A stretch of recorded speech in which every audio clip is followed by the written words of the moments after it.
Good morning student. Class 10 में math chapter 3 में pair of linear equation into variable को देखेंगे।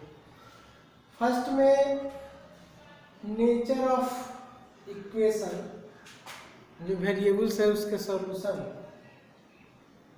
किस नेचर के होंगे और उसका ग्राफ किस नेचर पर डिपेंड करता है।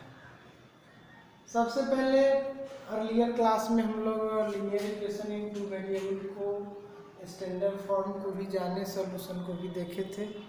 उसमें एक ही इक्वेशन दिया जाता था और वेरिएबल 2 होता था। लेकिन इस पार्ट में, इस चैप्टर में लीनियर इक्वेशन इनटू वेरिएबल के 2 इक्वेशन मिलेंगे और इसका स्टैंडर्ड फॉर्म है a1x plus b1y plus c1 equal to 0 और दूसरा इक्वेशन का फॉर्म मिलेगा a2x plus b2y plus c2 equal to 0।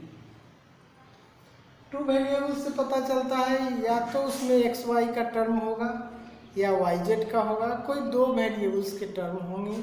Linear से ये पता चलता है कि उसका मैक्सिमम पावर 1 होगा, डिग्री 1 से ज़्यादा नहीं होगी।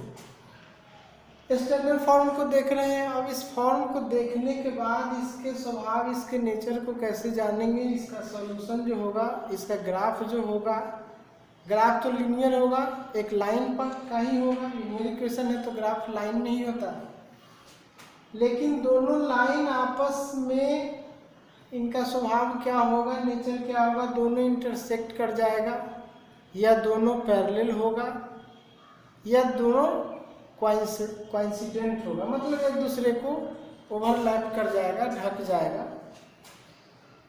तो एक ग्राफ की इस तरह से नेचर होगी। दूसरा सॉल्यूशन में या तो सॉल्यूशन होगा या नहीं होगा। सॉल्यूशन होगा तो 2 कंडीशन इसमें राइज होता है, यूनिक होगा या मेनी होगा। दूसरा सॉल्यूशन होने के नहीं होने के क्रम में वो कंफर्म हो जाता है कि सॉल्यूशन होगा ही नहीं, और दूसरा यदि होता है तो 2 कंडीशन आता है कि एग्जैक्ट ओनली 1 सॉल्यूशन होगा या मेनी सॉल्यूशन होगा। तो 3 क्राइटेरिया आपको सॉल्यूशन के लिए और 3 क्राइटेरिया ग्राफ से रिलेटेड मिलते हैं। अब इनके नेचर को कैसे चेक करेंगे, ये रूट्स तो क्वाड्रेटिक इक्वेशन या उससे ऊपर की बात आ गई, लेकिन हम लोग कोएफिशिएंट को देख करके, जो जनरल फॉर्म है इक्वेशन का, लीनियर इक्वेशन का, इसके कोएफिशिएंट के रेशियो से हम लोग पता लगा लेते हैं कि ये सॉल्यूशन जो होगा दोनों का वो यूनिक होगा या नो सॉल्यूशन होगा या मेनी सॉल्यूशन होगा। ग्राफ जो होगा इंटरसेक्ट करेगा या कोइंसिडेंट हो जाएगा या पैरेलल होगा। तो फर्स्ट में हम रूट्स, ये कोएफिशिएंट के रेशियो को देखते हैं। a1/a2 not equal to b1/b2।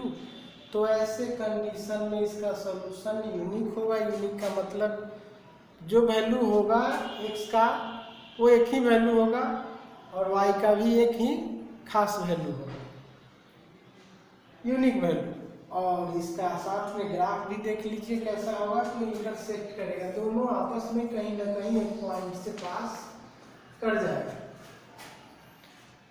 Consistent का मतलब प्राप्त हो जाना। कभी कभी लैंग्वेज चेंज करके पूछ देगा ऑब्जेक्टिव में कि ये दोनों आपस में कंसिस्टेंट होंगे या नहीं, मतलब प्राप्त हो रहे हैं कि नहीं।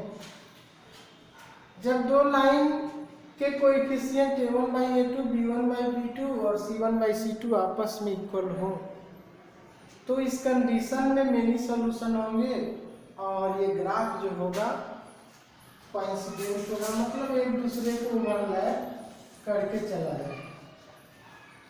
दूसरे फॉर्म में इसको कंसिस्टेंट ही बोलेंगे क्योंकि मेनी सॉल्यूशन हो रहा है। इधर भी कंसिस्टेंट था तो यूनिक सॉल्यूशन होना था। लेकिन थर्ड में जैसे ही a1/a2 is not equal to b1/b2, ये 2 पहले से इक्वल होंगे, और थर्ड में नॉट इक्वल टू c1/c2 हो, ऐसे कंडीशन में कोई सॉल्यूशन नहीं होगा और इसका ग्राफ पैरेलल होगा। 2 लाइन आपस में पैरेलल फॉर्म में होंगी। और ये इनकंसिस्टेंट मतलब फाइंड नहीं किया जा सकता, इसका सॉल्यूशन फाइंड नहीं होगा। तो पैरेलल होगा तो कहीं ना कहीं दो लाइन आपस में कोई खास डिस्टेंस से पास करता होगा। तो एक इक्वेशन, एक जो linear equation in two variable है वो दूसरे का मल्टीपल दिखाई देगा, लेकिन ये दोनों कंडीशन में ऐसा नहीं दिखाई देगा। थर्ड कंडीशन में जो पैरेलल होगा वो आपस में एक इक्वेशन दूसरे के मल्टीपल दिखाई देगा। कोइंसिडेंट वाले मल्टीपल फॉर्म में बस एक लास्ट में चेंजिंग क्या मिलेगा कि C1 और C2 का रेशियो इक्वल नहीं होगा, वैसे कंडीशन में वो लाइन पैरेलल पास करेगा। और कोइंसिडेंट जो मल्टीपल फॉर्म में मिडिल टर्म को याद रखें, वो मल्टीपल होते हैं, एक इक्वेशन दूसरे के मल्टीपल फॉर्म में दिखाई देंगे। तो इस तरह से अब सॉल्यूशन के लिए सेकेंड पार्ट में हम लोग देखेंगे। ये पार्ट फर्स्ट था, पार्ट फर्स्ट है जिसमें नेचर और सॉल्यूशन का जो कंडीशन है वो हम लोग सावधानी से इसको समझेंगे। फिर नेक्स्ट वीडियो में सॉल्यूशन के बारे में देखते हैं। थैंक्स।